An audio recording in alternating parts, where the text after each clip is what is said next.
Hi guys, welcome back to my channel and to today's video where I'm going to explain to you the process behind this little koala drawing. If you follow me on social media, you'd have seen that I've been working on this over the past 2 months. This is also a Patreon tutorial which has taken the longest time to get out, but it's out now.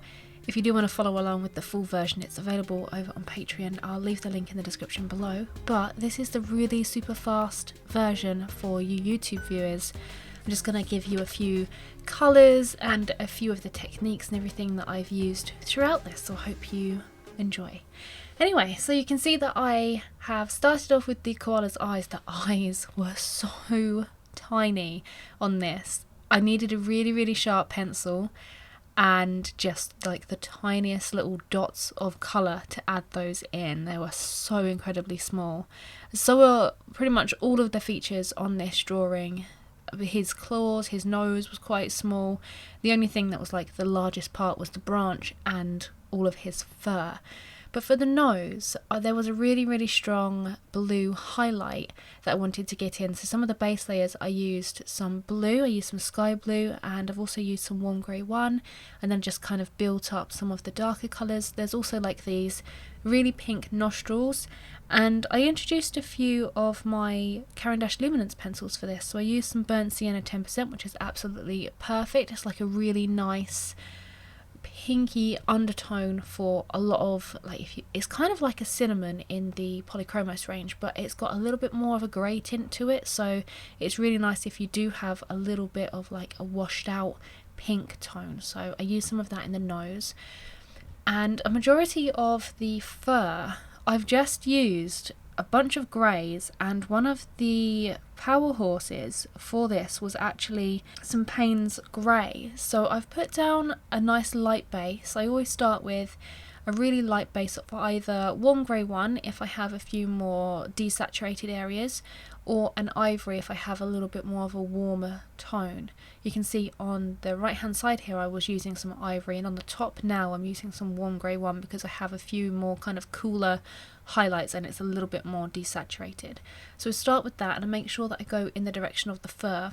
For koalas, because it's like this fuzzy fur, you still need to work in the direction that the fur is going, but you don't necessarily need to add like really long fur lines or anything like that. They're mainly just consisting of making very small dots and very small fur lines on this particular piece. So you use your light layers as always to put down the initial base and the direction that the fur is going. Sometimes on the koala it kind of looks like the fur is coming up, and I just generally shade in like the general format is you kind of go up on the nose, and then around the eyes it kind of curves round, and then towards the ears it kind of curves round as well. So if something, if I can't see the direction or it's kind of looking as if it's coming up, I just tend to just follow that particular process and then just add in some darker details. And as I said, for this koala I've mainly used like really small dots, very tiny fur lines. If this image was bigger I would have used some longer strokes, but because this image is so small I literally just used a really sharp pencil and just dotted the pencil down to create that really deep fluffy fuzzy texture of the koala. You get a little bit more of a sense of the fuzziness when we start to fill in the arms and the legs and the body. On the head it is a little bit more fur-like, especially around the ears. The ears were one of the fun parts to do because I could extend those fur lines and be a little bit more free, and they kind of looked as if there's a little bit of a breeze and his ears are just kind of flowing in the breeze. I also introduced a lot of dark indigo for some of those cooler tones, those really cool kind of highlights. Adding in blue into a highlight is a really good idea because it just makes everything look a little bit more white rather than it just kind of looking a little bit grey. So if you're struggling with getting really bright highlights, add some blue either into the highlight very gently or around the highlight to make sure that it looks a lot brighter. That's a little tip for you there. The branch for this, I worked on the head of the koala because I did this as a live stream for my patrons.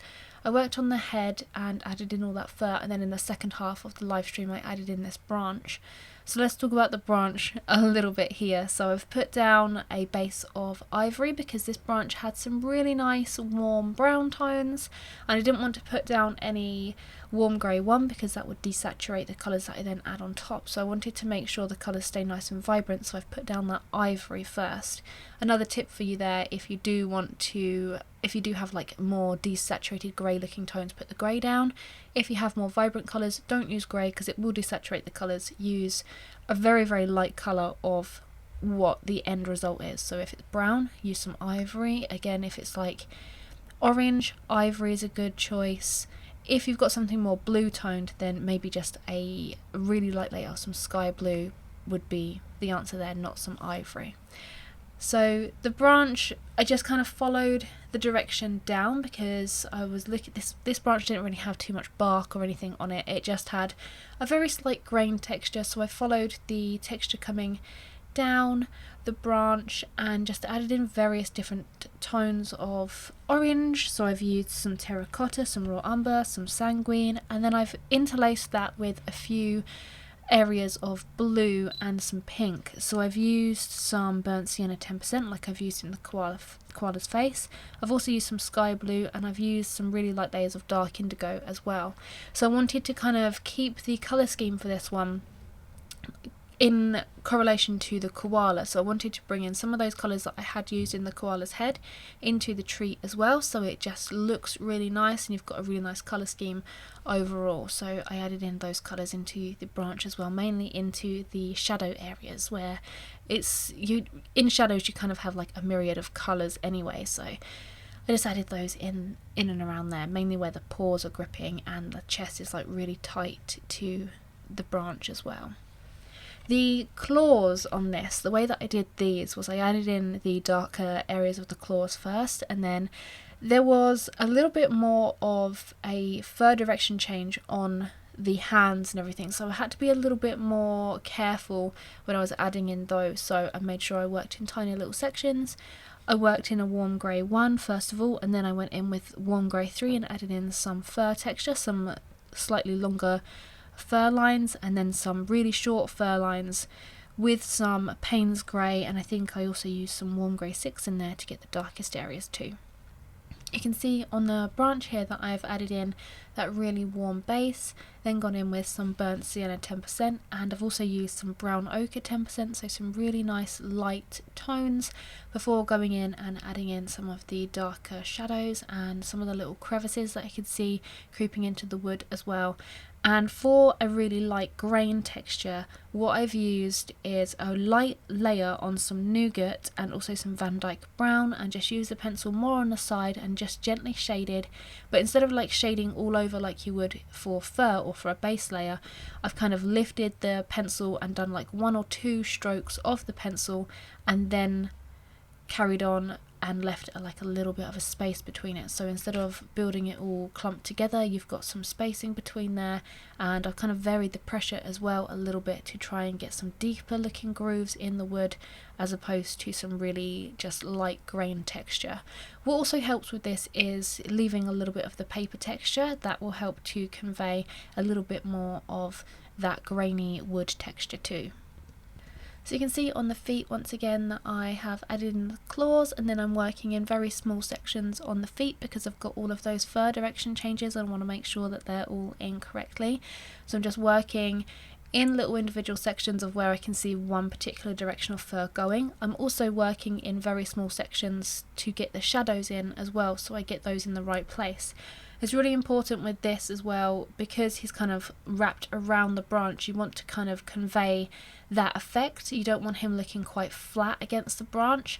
So for this you want to make sure that the areas of the koala or whatever you're drawing that is touching an object, in this case the branch, those areas are going to be the darkest, and then the areas that are closest to you, so in this case it's the koala's knee joint, those are going to be the lightest, and also his paw that is gripping onto the wood, that's going to be the lightest as well. So you want to make sure you've got those areas which are really at the front the lightest, and then the areas that are closest to the wood and further behind, those are going to be your darkest, and that's going to help to create that 3D nature of him wrapped around the wood there.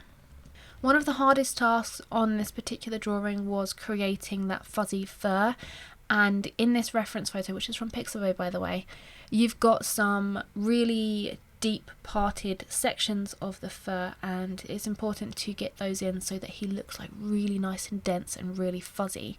So in order to add those in, before I've added in any kind of base layer, you can see here I've kind of made some lines in the shape that those little parted sections are making, and then I've added in some of the fur surrounding and some darker layers, and then I'm going back into those little sections that I previously added out and putting in some of the darkest colour. In this case it's some Payne's Grey, and then followed by some warm grey 6.